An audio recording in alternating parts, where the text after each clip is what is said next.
Friends, welcome back to my channel. Friends, मैं आर्यन शुक्ला और आप देख रहे हैं एग्जाम तक 2.1 यूट्यूब चैनल। फ्रेंड्स, आज हम जानेंगे कि बोर्ड स्टूडेंट्स कौन सी गलतियां करते हैं जिनकी वजह से उनका रिजल्ट डाउन जाता है, और साथ में उनका सल्यूशन भी जानेंगे कि क्या गलतियां नहीं करनी चाहिए जिनकी वजह से रिजल्ट डाउन जाता है, बल्कि उनकी जगह पे क्या ऐसा करना चाहिए जिसकी वजह से रिजल्ट टॉपर लिस्ट में भी जा सकता है। तो बिना कोई देर किए हुए फटाफट से वीडियो को शुरू करते हैं। अगर वीडियो पसंद आए तो वीडियो को लाइक, चैनल को सब्सक्राइब जरूर कर दीजिएगा और अपने फ्रेंड्स के साथ में शेयर कर दीजिएगा। तो फटाफट से शुरू करते हैं। देखिए, जो पहली हमारी मिस्टेक होती है जो हम अक्सर कर देते हैं वो ये होती है studying without a proper plan. बिना किसी प्रॉपर प्लान के हम स्टडी करना शुरू कर देते हैं। अब इसमें हम करते randomly picking topic and ignoring time management. हम टॉपिक्स को रैंडमली पिक करते हैं, टाइमिंग कोई सेट नहीं करते हैं। आज ये टॉपिक लिया, कल अगला टॉपिक लिया, परसों दूसरा टॉपिक लिया, बिना कोई टॉपिक कंप्लीट किए अगले टॉपिक तक चले जाते हैं। जो टॉपिक लेते हैं उसको बीच में अधूरा छोड़ देते हैं। तो ये गलती सबसे बड़ी गलती होती है जिसकी वजह से हमारे बोर्ड एग्जाम में मार्क्स डाउन हो जाते हैं। करना क्या चाहिए इसकी जगह पर? Make a realistic time table with specific chapters.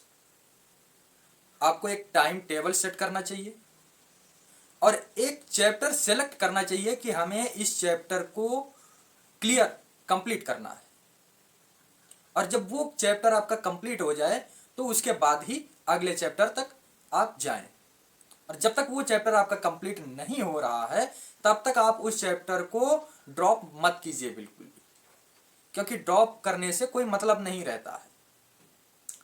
तो सबसे पहली गलती जो आप लोग करते हैं वो ये होती है कि आप टॉपिक को रैंडमली पिक कर लेते हैं, कहीं से भी कोई टॉपिक उठा लेते हैं। ऐसी गलती कभी नहीं करनी है। आपको करना क्या है, आपको रियलिस्टिक एक टाइम टेबल सेट करना है कि इस टाइम पे हमें ये सब्जेक्ट, ये टॉपिक पढ़नी है, तैयार करनी है, और एक चैप्टर सिलेक्ट करना है कि आज हमें कौन सा चैप्टर क्लियर करना है। जब वो आपका क्लियर हो जाए तभी आप नेक्स्ट लेवल पर आगे बढ़ें। दूसरी जो गलती आप लोग करते हैं वो होती है इग्नोरिंग एनसीईआरटी। एनसीईआरटी की जो बुक्स होती हैं आप लोग उन्हें इग्नोर करते हैं। तो ये गलती भी आप बिल्कुल भी ना करें, क्योंकि एनसीईआरटी की जो बुक्स होती हैं वो वर्ड बाय वर्ड बेहतर आपको मार्क्स दिलाने में काम आती हैं। आप clear story, complete story NCERT की बुक से ही समझ सकते हैं। आप करते क्या हैं कि एनसीईआरटी की जो बुक्स होती हैं उन्हें ड्रॉप करते हैं, उनकी जगह पर गाइड्स का यूज करते हैं। गाइड्स का यूज कीजिए, तैयारी के लिए जरूरी है, गाइड्स का भी यूज कीजिए, लेकिन सबसे पहले आपको करना क्या है, finish NCERT line by line first, then move to reference. पहले एनसीईआरटी को लाइन बाय लाइन फिनिश कीजिए, इसके बाद में आगे बढ़िए, चाहे वो गाइड्स हो या अदर कोई चीज हो, लेकिन एनसीईआरटी फिनिश करना बहुत जरूरी होता है। तो यह गलती भी आप बिल्कुल से भी मत कीजिए अगर आप बोर्ड एग्जाम में टॉपर लिस्ट का सपना देख रहे हैं तो। तीसरी जो गलती आप लोग करते हैं वो होती है स्किपिंग रिवीजन। रिवीजन को स्किप कर देते हैं, रोक देते हैं, तोड़ देते हैं। उसका एक रिदम होता है, उसको तोड़ देते हैं। आप लोग क्या करते हैं, studying once and assuming I will learn it before exam. एक बार आप पढ़ेंगे, इसके बाद एग्जाम से पहले याद कर लेंगे, ऐसा सोचते हैं। यह गलती आपकी बहुत बड़ी गलती होती है। आपको ऐसा बिल्कुल भी नहीं करना चाहिए अगर आप बेहतर मार्क्स लेके आना चाहते हैं, अपना और अपने फैमिली मेंबर्स का, अपने पेरेंट्स का सम्मान बढ़ाना चाहते हैं, बेहतर मार्क्स लाना चाहते हैं। तो रिवीजन को स्किप बिल्कुल से भी मत कीजिए। यह गलती बिल्कुल मत कीजिए कि आज जो पढ़ लिया और आज पढ़ने के बाद अब एग्जाम से पहले उसका रिवीजन कर लेंगे, बीच में पढ़ने की क्या जरूरत है। बिल्कुल बहुत बड़ी ये गलती है जिसकी वजह से आपके बोर्ड एग्जाम में मार्क्स कम आते हैं। रिवीजन के लिए आपको 3 स्टेप फॉलो करना चाहिए। पहला, क्विक रिवीजन, आफ्टर 24 आवर्स, अभी पढ़ा, कुछ भी याद किया, इसके बाद 24 घंटे बाद आप उसका रिवीजन कीजिए। देन आफ्टर 7 डेज, फिर 7 दिन के बाद उसका रिवीजन कीजिए। देन आफ्टर बिफोर एग्जाम, फिर एग्जाम से पहले उसको फिर से याद कीजिए, पढ़िए, बेहतर आपके समझ में आएगा, आप बहुत अच्छा लिख के आएंगे और बहुत अच्छे मार्क्स भी आपको मिलेंगे। तो रिवीजन को भी बिल्कुल भी स्किप मत कीजिए अगर आप बोर्ड एग्जाम में बेहतर मार्क्स लाना चाहते हैं तो। अगली जो गलती आप लोग करते हैं, ये भी बहुत ही बड़ी गलती आप लोग करते हैं, in not practising previous years papers. आपके जो प्रीवियस ईयर के जो पेपर होते हैं उनकी आप प्रैक्टिस नहीं करते हैं। आप करते क्या हैं? Only reading theory without writing practice. केवल आप थ्योरी पढ़ लेते हैं, कहानी को पढ़ लिया, राइटिंग प्रैक्टिस आप करते ही नहीं। तो इससे होता क्या है, आपका जो टाइमिंग होती है पेपर सॉल्व करने की वो क्लियर नहीं हो पाती है। और जब आपकी टाइमिंग क्लियर नहीं होगी, आप कितना भी बेहतर जो है तैयारी करके जाएं, लेकिन आप अगर लिखने में समय अधिक लगा देंगे तो टाइम तो वहां पर आपको फिक्स ही मिलता है, एक्स्ट्रा टाइम तो आपको मिलना नहीं है। आपको इस चीज की हैबिट डालनी है कि आपको उसी जो टाइम निश्चित होता है एग्जाम के लिए, उसी में कंप्लीट पेपर सॉल्व करना है, एकदम नीट एंड क्लियर राइटिंग में। आपको पेपर प्रैक्टिस इग्नोर करने के बजाय सॉल्व 5 to 10 ईयर्स पेपर्स, 5 से 10 साल पुराने जो भी पेपर आपको मिल जाए, जो भी उपलब्ध हो आपके पास, उन सभी को सॉल्व कीजिए और कोशिश कीजिए कि जो टाइम दिया होता है 3 घंटे 15 मिनट, उसके अंदर अंदर ही आप सॉल्व करें एकदम क्लियर राइटिंग में। इस प्रकार से आपकी राइटिंग हैबिट भी बहुत अच्छी हो जाती है और आपको इस चीज का एक्सपीरियंस हो जाता है कि आने वाले एग्जाम में पेपर्स को कैसे सॉल्व करना है। नेक्स्ट, आपकी जो सबसे बड़ी गलती होती है वो होती है poor time management in the exam hall. Exam hall में आपका टाइम मैनेजमेंट एकदम कमजोर होता है। आप टाइमिंग एकदम सेट कर ही नहीं पाते हैं कि किस क्वेश्चन को कितना टाइम दिया जाए। आप करते क्या हैं? Spending too long time in one question and rushing the rest. आप एक क्वेश्चन जो आपको बहुत बेहतर आता है, बहुत अच्छे से आता है, मान लिया कि एक क्वेश्चन ऐसा आया, वो मान लिया कि 4 नंबर का क्वेश्चन आया और वो आपको बहुत अच्छे से आता है, तो आप क्या करते हैं कि उस क्वेश्चन को ज्यादा ज्यादा जो है टाइम देते रहते हैं। कहीं ये लाइन खींचनी है, कहीं ये हेडिंग्स बनानी है, कहीं ये डिजाइन की वो।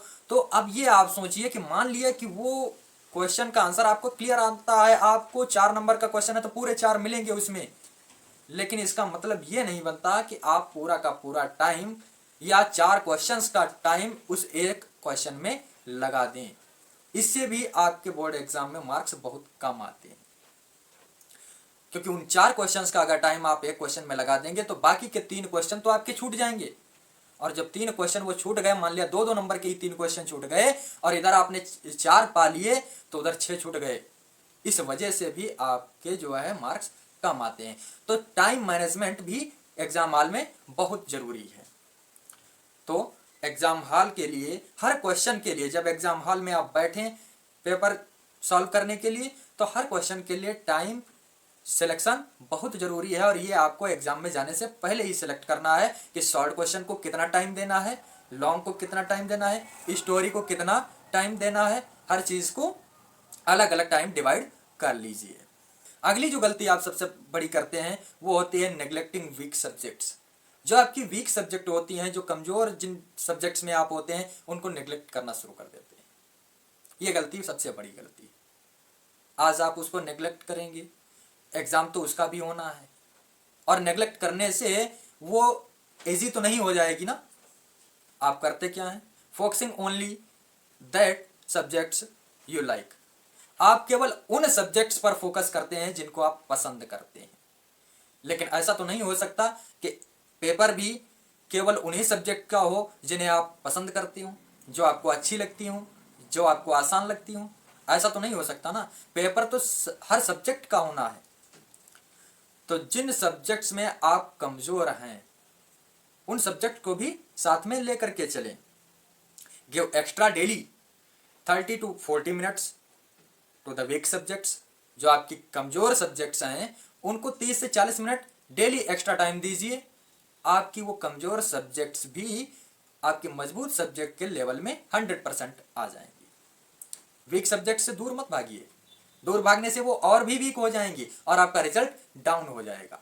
आप उन्हें एक्स्ट्रा टाइम देना स्टार्ट कर दीजिए, वो आपके टॉप सब्जेक्ट के लेवल में आ जाएंगे। नेक्स्ट जो गलती आप लोग करते हैं और सबसे बड़ी गलती होती है वो होते हैं मेमोराइजिंग विदाउट अंडरस्टैंडिंग। बिना किसी टॉपिक को समझे, बिना उसकी थ्योरी को समझे आप उसको याद करना शुरू कर देते हैं।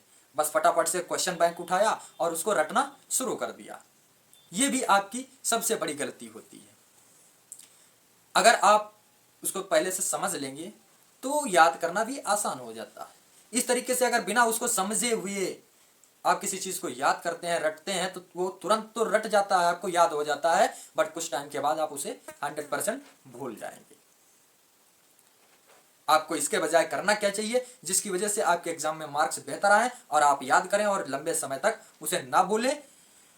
Use flow chart. Flow charts का यूज कीजिए, एग्जाम्पल्स का यूज कीजिए एंड रियल लाइफ कॉन्सेप्ट्स का यूज कीजिए ताकि आपको याद करने में आसानी हो। जब आप किसी चीज के बारे में प्रैक्टिकली कोई कार्य करते हैं या सोचते हैं तो वो आपको लॉन्ग टाइम तक याद रहता है। ये आपके लिए सबसे अच्छा बेनिफिट होता है। नेक्स्ट जो गलती आप लोग करते हैं आज के टाइम में, तो लगभग 90% बोर्ड स्टूडेंट्स यही गलती करते हैं, वो होती है यूजिंग मोबाइल या सोशल मीडिया। सोशल मीडिया या मोबाइल फोन का ओवर यूज, ये भी आपकी सबसे बड़ी गलती होती है। आप करते क्या है, ये जो होता है frequent phone checks breaking study focus. बीच बीच में आप स्टडी के दौरान बीच बीच में फोन को चेक कर रहे हैं, इससे आपका स्टडी फोकस लॉस होता है और आपका पढ़ाई से मन हटता है। तो यह गलती भी आप बिल्कुल से भी मत कीजिए अगर आप बोर्ड एग्जाम में बेहतर मार्क्स लाना चाहते हैं। आप करना क्या चाहिए, तो कीप फोन अवे, फोन को दूर रखें, या कि ज्यादा जरूरी अगर है तो उसमें एक टाइमर सेट कर दीजिए कि 1-2 घंटे बाद, 3 घंटे बाद हमें इसको यूज करना है, इसके पहले नहीं देखना है कि इसमें क्या हुआ क्या नहीं हुआ। अगर बीच बीच में आप बार बार देख रहे हैं फोन को तो इससे आपका स्टडी फोकस वीक होता है और आप बेहतर तैयारी नहीं कर पाएंगे। नेक्स्ट जो 9 नंबर की हमारी गलती होती है, जो सबसे बड़ी बोर्ड एग्जाम के स्टूडेंट्स करते हैं, वो होती है poor presentation in answer sheet. Answer sheet में बहुत ही बेकार प्रस्तुति करते हैं। जब उत्तर पत्र लिखते हैं, कॉपी पे आंसर लिखते हैं, तो उसका प्रस्तुतिकरण एकदम बेकार होता है, जिसकी वजह से हमारे मार्क्स एकदम कम आते हैं। क्या करते हैं, विदाउट हेडिंग्स लिखते हैं, विदाउट डायग्राम्स, बस गए और लिखना शुरू, एक कहानी छाप के रख दी। ये गलती भी बहुत बड़ी गलती होती है। आपको इस तरीके से नहीं लिखना है, आपको विद हेडिंग्स, विद डायग्राम्स, बढ़िया से एकदम से साफ क्लियर राइटिंग में लिखना है, तभी आपके मार्क्स बहुत अच्छे आएंगे। और लास्ट और मोस्ट इंपॉर्टेंट जो मिस्टेक्स होती है वो होती है आपकी इग्नोरिंग हेल्थ एंड स्लीप। कई बार क्या होता है कि पढ़ाई के चक्कर में आप लोग हेल्थ का ध्यान रखना बिल्कुल भूल जाते हैं। जितनी नींद की हमें आवश्यकता होती है उसे लेना भूल जाते हैं। तो यह गलती भी मत कीजिए। मान लिया कि एक दिन आपने 6 घंटे पढ़ लिया, रात को 2 बजे तक पढ़ लिया, पढ़ाई कर ली, 8 बजे से रात को 2 बजे तक पढ़ लिया, 6 घंटे पढ़ाई कर ली। अगले दिन आप बीमार हो गए, 3 दिन आप बीमार रहे। अब 3 दिन आप बीमार रहे, 3 दिन आपने पढ़ाई की नहीं, तो उस 6 घंटे का क्या मतलब है? आप 2 घंटे पढ़िए लेकिन कंटिन्यू पढ़िए। हेल्थ का ध्यान रखिए, टाइमली नींद लीजिए। जब मेंटली एंड फिजिकली आप स्वस्थ होंगे तो पढ़ाई में मन लगेगा। एक दिन का काम है नहीं, पूरे साल का काम है। एक टाइम फिक्स कर लीजिए कि हमें 7 बजे से 10 बजे तक, 8 बजे से 11 बजे तक कंटिन्यू पढ़ना है। ऐसा नहीं है कि 10 घंटे लगातार एक दिन आपने पढ़ लिया, बस आप आगे पढ़ना नहीं पड़ेगा, पढ़ना पड़ेगा। लेकिन होगा क्या, अगर एकदम से कोई काम करेंगे, इतना बीमार पड़ जाएंगे तो वो आपका नुकसान होगा। इसलिए एक टाइमिंग फिक्स कीजिए, कितने बजे से कितने बजे तक हमें पढ़ना है, टाइम से नींद लीजिए, ठीक है।